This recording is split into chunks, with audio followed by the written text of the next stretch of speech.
చిన్నపిల్లలకి రాగి మాల్ట్ ఇలా ట్రై చేయండి, చాలా బాగా తింటారు. మా బాబుకి నేను 7th మంత్ నుంచి ఇలానే పెడుతున్నాను. స్ప్రౌటెడ్ రాగులు తీసుకుని లో ఫ్లేమ్లో పెట్టి బాగా ఫ్రై చేసుకోవాలి. అవి ఎలా అంటే నానబెట్టక ముందు ఉంటాయి కదా గట్టిగా, అలా అయ్యేలాగా.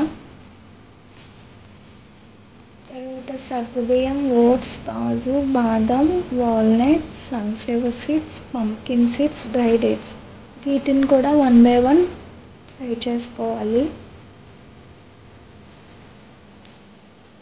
మీకు వీటిలో ఏమైనా వద్దు అనుకుంటే స్కిప్ చేసేయచ్చు, బట్ అన్నీ వేసి చేస్తే చాలా బాగుంటుంది. పంకిన్ సీడ్స్ కొంచెం ఫ్రై అయ్యాక దానిలో సన్ఫ్లవర్ సీడ్స్ కూడా కలిపేసి బాగా ఫ్రై చేసుకోవాలి.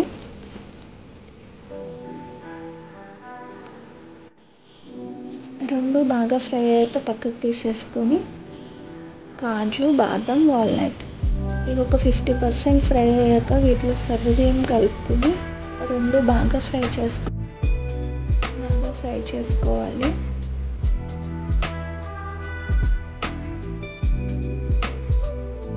సగ్గుబియ్యం గట్టిగా అయ్యేలాగా ఫ్రై చేసుకోవాలి. తర్వాత ఓట్స్ ఫ్రై చేసే ముందు జల్లెడ పట్టి ఫ్రై చేసుకోండి.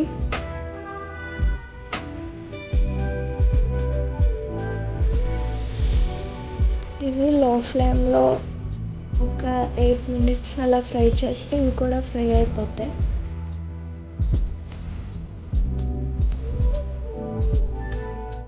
తర్వాత డ్రై డేట్స్లో సీడ్ తీసేసుకోవాలి.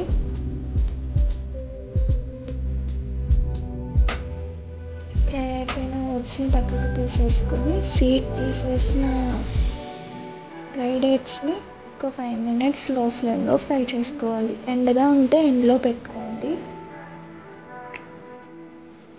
తర్వాత ముందు ఫ్రై చేసుకున్న వాటిని మిక్సీ పట్టేసుకుని జల్లెడ పట్టుకోవాలి.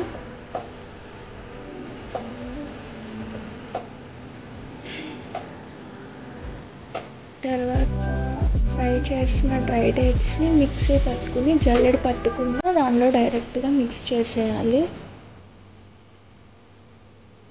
తర్వాత ఒక కంటైనర్లోకి తీసుకుని స్టోర్ చేసుకోవాలి. నేనైతే ఫ్రిడ్జ్లో పెట్టేస్తాను, చీమలు బాగా పట్టేస్తాయి దీనికి.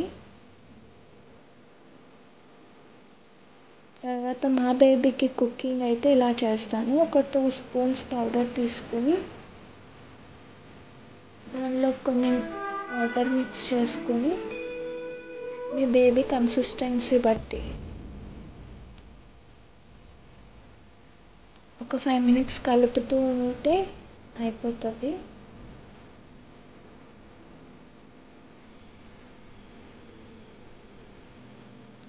మా బాబుకి నేను ఈ కన్సిస్టెన్సీలో పెడతాను. Thanks for watching.